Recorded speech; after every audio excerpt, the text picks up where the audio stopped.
एकादशी का व्रत सदा देता शुभ वरदान, हरि कृपा से मिटे सभी जीवन के संकट संताप।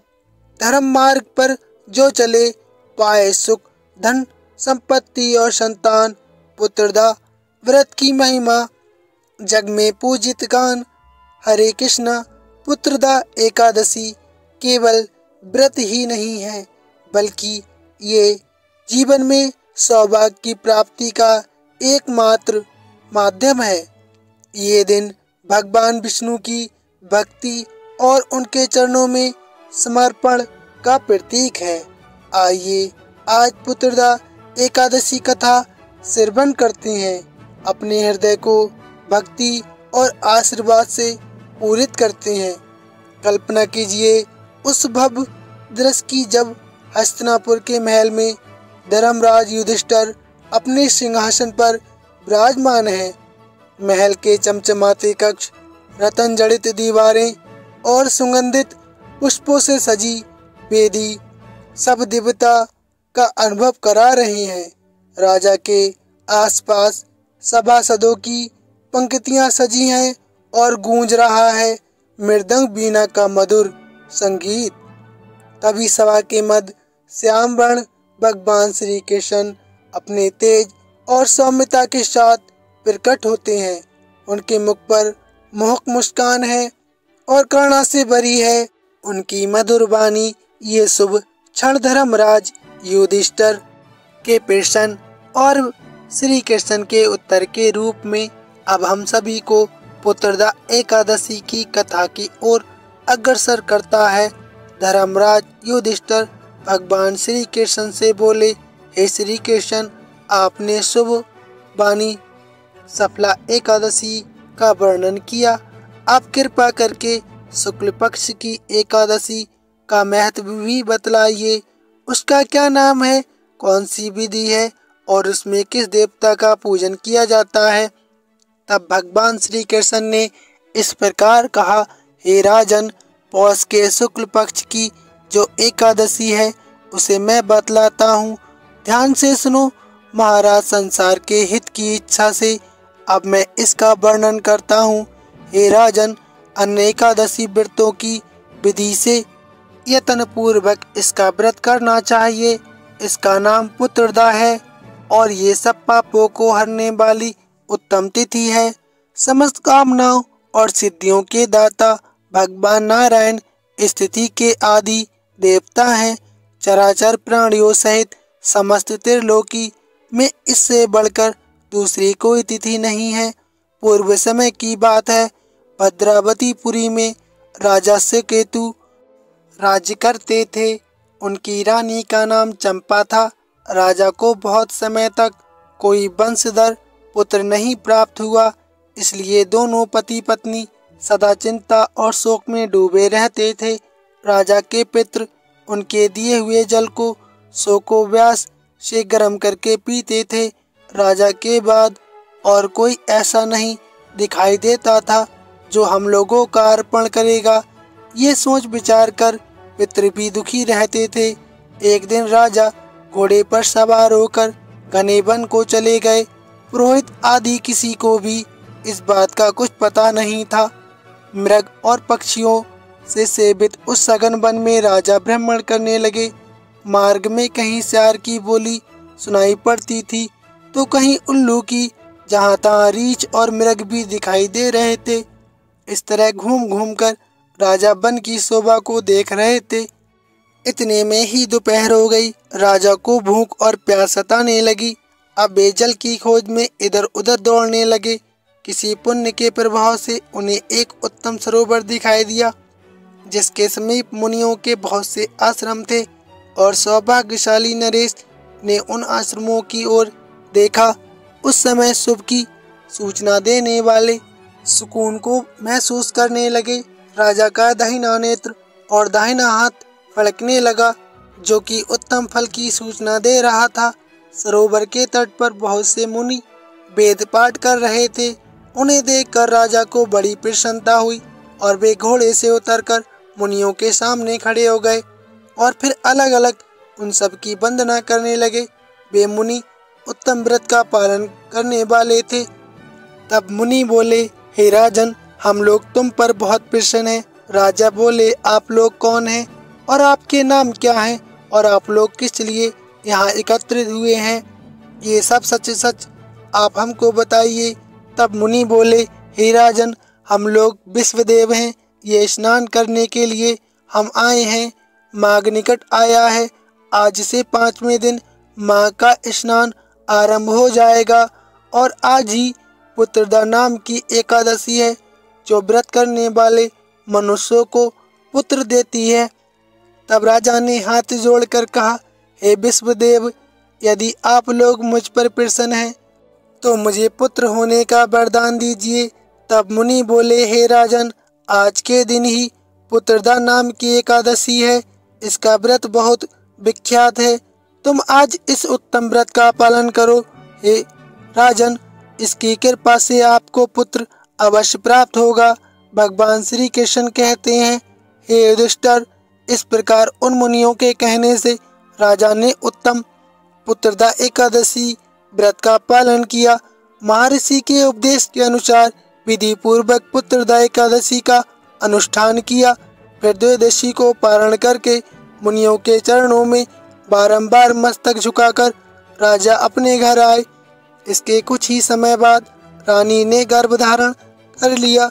ऋषभ काल आने पर पुण्यकर्मा राजा को अत्यंत तेजस्वी पुत्र रतन की प्राप्ति हुई, जिसने अपने गुणों से अपने पिता को संतुष्ट कर दिया। वह प्रजा का पालक हुआ। भगवान श्री कृष्ण युधिष्ठिर महाराज से कहते हैं, इसलिए राजन, पुत्रदा का उत्तम व्रत अवश्य करना चाहिए। मैंने लोगों के हित की इच्छा से तुम्हारे सामने इसका वर्णन किया है। जो मनुष्य एकाग्रचित होकर पुत्रदा एकादशी का व्रत करता है, वे इस लोक में पुत्र पाकर मृत्यु के पश्चात स्वर्गगामी होते हैं। और इस महात्म को पढ़ने और सुनने से अग्नि यज्ञ का फल मिलता है। पुत्रदा एकादशी व्रत कथा समाप्त। सभी मिलकर प्रेम से बोलिए, श्री कृष्ण भगवान की जय, लक्ष्मी नारायण भगवान की जय। आइए हम सभी एक और दिव्य यात्रा पर निकलते हैं, जहां आस्था और भक्ति की गहराई से भगवान की अद्भुत लीलाओं का वर्णन होगा। एक ऐसा प्रसंग जहां ठाकुर जी के शिल्प रूप में भगवान के अद्वितीय स्वरूप की महिमा का प्रकाशन होगा। स्वयं भगवान जो संसार की गति को अपने नियंत्रण में रखते हैं। इस कथा के माध्यम से हम अपने सच्चे मार्ग का बोध करते हैं। और ये कथा केवल एक कहानी नहीं, बल्कि जीवन दर्शन भी है। जब भगवान अपनी असीम कृपा से हमसे साक्षात करते हैं तो हमारे जीवन में शांति, सुख और समृद्धि का संचार होता है। अब इस पवित्र कथा के माध्यम से हम ठाकुर जी के इस दिव्य रूप की महिमा में खो जाएंगे और अपने जीवन को एक नई दिशा देंगे। एक बार ठाकुर जी की 2 भक्त कन्याएं थीं। इनमें से एक तो राजा की कन्या थी और दूसरी जमींदार की कन्या थी। एक दिन राजा के महल में एक संत भगवान पधारे। वे संत प्रेम से महल में कुछ दिन विराजे। राजा और जमींदार दोनों की कन्याएं महल में खेल रही थीं। उसी समय उनकी दृष्टि संत महाराज की ओर गई। उस समय संत महाराज अपने सालिक राम जी की सेवा में मग्न थे। उन दोनों कन्याओं ने देखा कि संत जी ने एक गोल काले पत्थर को स्नान करवाया है, सुंदर तुलसी दल को अर्पित किया है और प्रेम से उनके सामने सुंदर सुंदर पद गाकर भगवान को प्रसन्न कर रहे हैं। चंदन और सुगंध भी उन्हें अर्पण कर रहे हैं, भोग लगा रहे हैं। ऐसा कहा जाता है कि जिस समय की ये घटना है, उस समय उन कन्याओं की उम्र केवल 8 वर्ष की थी। उन दोनों कन्याओं ने संत महाराज जी से कहा, हे महाराज जी, आप ये क्या कर रहे हैं? ये आप काले काले पत्थर की पूजा क्यों कर रहे हैं? तब संत महाराज जी ने दोनों बालिकाओं को बताया कि ये पत्थर नहीं है, बल्कि स्वयं श्री भगवान हैं और मैं इनकी सेवा कर रहा था। संत महाराज जी ने उन दोनों को भगवान का चरणामृत और प्रसाद भी दिया, जिससे उन दोनों कन्याओं के मन में भी ठाकुर जी की सेवा करने की इच्छा हुई। संत महाराज जी का महल में प्रवचन भी हुआ। दोनों कन्याओं ने उस प्रवचन को भी सुना, जिसे सुनकर उन दोनों कन्याओं के हृदय में ठाकुर जी के प्रति भक्ति जाग उठी। उन्होंने संत महाराज जी से विनती करते हुए कहा कि हे संत महाराज जी, हमें भी बिल्कुल आप जैसी सेवा करनी है, हमें भी ठाकुर जी की पूजा करनी है। आप हमें अपने ठाकुर जी की मूर्ति दे दीजिए। उन दोनों के मन में जो भाव था उसे देखकर संत महाराज जी ने मन में विचार किया कि ये दोनों तो बहुत कम आयु की हैं, बालिकाएं हैं, कहीं भगवान से मैं कोई गलती ना हो जाए, इनसे कोई अपराध ना हो जाए, और शिष्य के द्वारा यदि कोई अपराध बनता है तो वह अपराध गुरु को भी लगता है। संत महाराज ने सोचा कि जब ये दोनों कन्याएं बड़ी हो जाएंगी तब हम इन्हें खुद भगवान की मूर्ति प्रदान कर देंगे। पहले तो संत महाराज जी ने मना कर दिया, फिर दोनों कन्याओं को खूब जोर जोर से रोने की आवाज सुनकर भगवान की मूर्ति को बार बार मांगने का आग्रह सुन संत महाराज जी ने उन दोनों को भगवान के लिए रोते देखकर, भले ही अनजानी है, छोटी हैं, लेकिन अवश्य इन्होंने अपने पूर्व जन्म में कोई महान भक्ति की हुई है। संत महाराज जी ने विचार किया, बचपन से ही दोनों को भगवान की सेवा का आभास भी कराना है और कोई अपराध भी ना हो, इस बात की भी शिक्षा देनी है। इसलिए उन्होंने बीच वाला रास्ता अपनाया। दोपहर के समय जब संत महाराज जी शौच आदि क्रियाएं करने नदी किनारे गए थे, तो वहीं नदी के किनारे से उन्होंने 2 काले पत्थर उठा लिए और ये सोचा कि कन्याओं को दे देंगे कि ये लो तुम्हारे भगवान, हम तुम्हें दे रहे हैं, तुम दोनों इन दोनों को ले लो। तो उन्होंने वह पत्थर उठाए और अपने साथ लेकर आ गए। अब संत महाराज जी ने वह साधारण वाले जो काले पत्थर थे उन दोनों कन्याओं को एक एक करके दे दिए और उनसे कहा कि बेटियों, जैसी सेवा हम करते हैं ठीक उसी तरह हर दिन तुम लोग भी इनकी सेवा किया करना। जब कन्याओं ने कहा कि हे महाराज जी, सेवा तो हम कर लेंगी, लेकिन ये भी तो बताइए कि इनका नाम क्या है, तब संत महाराज जी ने कहा कि तुम्हारे इन भगवान का नाम है शिल्प, जो कि गुरुदेव की आज्ञा के अनुसार दोनों कन्याएं बड़े प्रेम से, बड़े भक्ति भाव से उनकी सेवा करने लगी। दिन प्रतिदिन उनकी मन में भगवान के प्रति अनुराग बढ़ने लगा। कभी वह कीर्तन करती, कभी नृत्य करती। अब दोनों सखियां बड़ी आनंद में मग्न रहने लगी। संत महाराज जी ने तो उन्हें केवल साधारण पत्थर दिए थे, ना तो वे शालिग्राम है और ना ही वह श्री हरि है, लेकिन गुरुदेव के वचन में ऐसा दृढ़ विश्वास था कि इनकी सेवा सिद्ध होने लगी। उन दोनों कन्याओं को कभी कभी तो उन शिला में कान्हा जी के दर्शन हुआ करते, कभी कान्हा जी उनसे बात किया करते, तो कभी कभी मंद मुस्कुराते भगवान के भाव उसमें दिखाई पड़ते थे।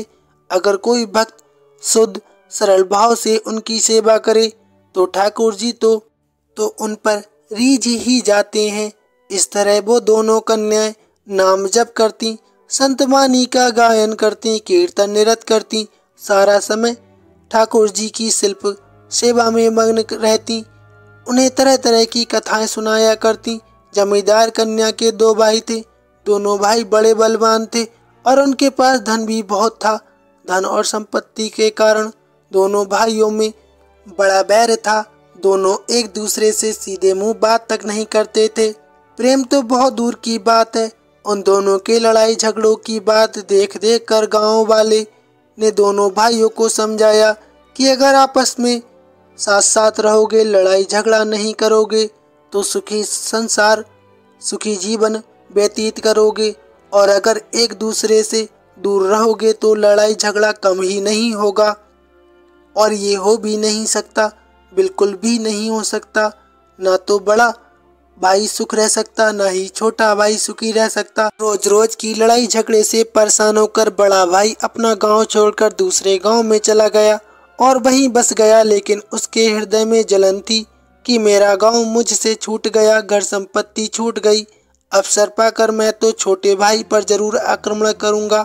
भक्त कन्या अपने छोटे भाई के साथ इधर गांव में रहा करती थी और वह तो रात दिन अपने भगवान की सेवा में मग्न रहा करती थी। एक दिन बड़े भाई ने अपने कुछ बलवान साथियों को लेकर छोटे भाई पर रात में हमला कर दिया और उसकी बहुत सारी संपत्ति लूट ली। गांव के लोगों ने रोकने का प्रयास किया, परंतु जो जो गांव वाला सामने आता, समझाने की कोशिश करता, उन्हें भी उसके बलवान साथियों ने खूब पीटा और उन्हें भी लूट कर ले गए। छोटे भाई के घर पर जब सारा सामान लुट गया तो उसमें जमींदार कन्या के शिल्प भगवान भी थे। सामान के साथ वे उसे भी ले गए। अब धन संपत्ति की कमी तो थी नहीं, क्योंकि जमींदार कन्या ने अपने शिल्प भगवान को सोने के सिंहासन पर विराजमान कर रखा था और उसके आसपास बहुत सारे शालिग्राम रखे हुए थे जिनकी सेवा उनके पूर्वज किया करते थे। प्रातःकाल जब भक्त कन्या उठकर भगवान की सेवा में गई तो देखा कि भगवान का तो सिंहासन ही नहीं है। इससे अब उस भक्त को बड़ा कष्ट हुआ और वह इसे झटपटाने लगी, मानो जल बिना मछली। खूब रोने गिड़गिड़ाने लगी, तड़पने लगी। उसने खाना पीना छोड़ दिया और हर समय जिद करने लगी, मेरे भगवान कहाँ गए, कोई मेरे भगवान को ला दो। वह बहुत रोती रही, तड़पती रही। गांव वाले आए, समझाने लगे कि बेटी इस तरह मत रो। एक तो वो तुम्हारे ठाकुर जी पत्थर के थे और कोई सुंदर भी नहीं थे। हम तुम्हारे लिए अष्टधातु की सुंदर बांसुरीधर की मूर्ति ला कर दे देंगे। लेकिन जमींदार कन्या तो किसी की बात सुनने को तैयार ही नहीं थी। रोते रोते कहने लगी, नहीं, मुझे तो अपने ही भगवान चाहिए। रोते रोते कभी वह मूर्छित हो जाती, जब उसे थोड़ा बहुत होश आता फिर वह भगवान को ढूंढती, नहीं मिलते तो जोर जोर से रोने लगती। उसकी दशा देखकर गांव वालों ने उसे समझाया कि बेटी तुम्हारा बड़ा भाई सामान लूट कर ले गया है, उसी में तुम्हारे भगवान भी थे और वह उन्हें लूट कर अपने घर ले गया है। अब तुम्हारे बड़े भाई के पास तो बड़े बड़े बलवान आदमी हैं। अगर हम में से कोई ठाकुर जी मांगने गया तो वह तो देगा नहीं, उल्टे पीट देगा। वैसे तो बैर भाइयों में है, लेकिन तुमसे तो दोनों भाई बड़े प्रेम करते हैं। एक काम करो कि तुम भी वहीं जाकर अपने ठाकुर जी मांग कर ले आओ। जमींदार कन्या को तो और कुछ नहीं चाहिए था, बस उसे तो भगवान ही चाहिए थे और उन्हें पाने के लिए वह कुछ भी कर सकती थी। अब वह दौड़ी दौड़ी नंगे पांव उसी गांव में गई जहां उसके बड़े भाई रहते थे। उस समय वह द्वार पर अपने साथियों के साथ बैठक में बैठा हुआ था। बहन जब पहुंची तो कहने लगी कि हे भैया, आपने जो कुछ सामान लूटा है उसमें से मुझे कुछ भी नहीं चाहिए, उसमें मेरे ठाकुर जी भी आ गए हैं। तुम उस सामान में से बस मेरे ठाकुर जी ढूंढ कर वापस कर दो। भाई ने अपनी बहन से कहा, घर के अंदर चली जाओ, वहाँ लूट के सामान के बीच में एक जगह पर सारे ठाकुर जी विराजमान हैं, उनमें से आपने ठाकुर जी को पहचान कर ले जाओ। वह भक्त बहुत तड़प तड़प कर रो रही थी। उसकी ये हालत देखकर बैठक में जो लोग बैठे हुए थे उनमें से एक व्यक्ति बोला, तुमको तो पैदल चलकर अपने ठाकुर जी के लिए यहाँ तक आई हो, विलाप कर रही हो। क्या तुम्हारे उस ठाकुर जी में इतनी ताकत नहीं है, इतनी सामर्थ्य नहीं है कि वह खुद चलकर तुम्हारे पास आ सके? अगर तुम्हारे अंदर इतनी ही भक्ति है, तुम्हारी भक्ति में इतनी ही शक्ति है, तो यहीं से बुला लो घर के अंदर जाने और पहचानने की भला क्या जरूरत है। अब तो ये बात उस भक्त के हृदय को लग गई। उसने मन ही मन ठाकुर जी से प्रार्थना की, हे प्रभु, मेरे अंदर ऐसा भक्ति भाव और प्रेम तो नहीं है कि मैं आपको पुकारूं और आप तुरंत दौड़े चले आओ। मेरे अंदर इतनी सामर्थ्य भी नहीं है मैं ऐसा दावा कर सकूं कि मेरे पुकारने से आप चले आएंगे। आप स्वयं कृपा करके हमारे पास चले आओ, नहीं तो ठाकुर जी देख लो ये सारे लोग हंसी उड़ाएंगे कि इनकी ठाकुर जी में तो कोई शक्ति नहीं है, सामर्थ्य नहीं है, और सब लोग केवल यही कहेंगे ये तो केवल पत्थर है। ठाकुर जी मैं आपकी दासी हूँ, मुझे अपनी हंसी उड़ने की चिंता नहीं है, लेकिन अगर ये लोग आपकी हंसी उड़ाएंगे तो मुझे बहुत कष्ट होगा। भला मुझसे ऐसा कौन सा अपराध हो गया ठाकुर जी जो आप हमें छोड़कर चले गए। ठाकुर जी हे प्रभु, इन दुष्टों के हृदय में भक्ति बढ़े, ऐसी कोई तो लीला करो। हे ठाकुर जी मेरी आपसे विनती है, आप जल्दी घर से बाहर आ जाओ। बैठक में बैठे सब लोग हंसी उड़ाने के इंतजार में बैठे हुए हैं और देखते ही देखते सिंहासन चलते चलते उस कन्या के पास आ गया और उछलकर ठाकुर जी आकर उस कन्या के हृदय से लग गए। जैसे ही ये लीला उसके भाई और उसके साथियों ने देखी, उसी क्षण सब लोग उस भक्त के चरणों में गिर गए। उन्होंने क्षमा याचना की और कहा कि हम आपके भक्ति भाव को नहीं पहचान सके। बड़ा भाई कहने लगा, मेरे बड़े भाग्य की बात है कि मेरी बहन ऐसी उच्च कोटि की भक्त है। आज तो मेरा घर पवित्र हो गया और इनके दर्शन से भी मेरा मन सार्थक हो गया, मेरा जीवन सफल हो गया। घटना के बाद उस भक्त ने सभी को सदुपदेश दिए और वे सभी दुष्ट भगवान और संतों की सेवा में लग गए। छोटे भाई को इधर जब इस लीला के बारे में पता चला तब तो वह भी भगवान और संत सेवा में लग गया। उन दोनों भाइयों के बीच में जो शत्रुता चली आ रही थी वह भी दूर हो गई और अब तो पूरा परिवार ही ठाकुर जी की सेवा में लग गया। ऐसी ऐसी लीलाएं करते हैं हमारे ठाकुर जी। अगर भक्त सच्चे मन से पुकारे तो वह पत्थर भी क्या, साक्षात विराजमान होकर अपने भक्त की लाज बचा लेते हैं। आपको ये कहानी कैसी लगी प्लीज़ कमेंट में अवश्य बताइए और प्रेम से बोलिए जय श्री कृष्णा, जय ठाकुर जी, जय श्रीमन नारायण। धन्यवाद भक्तों।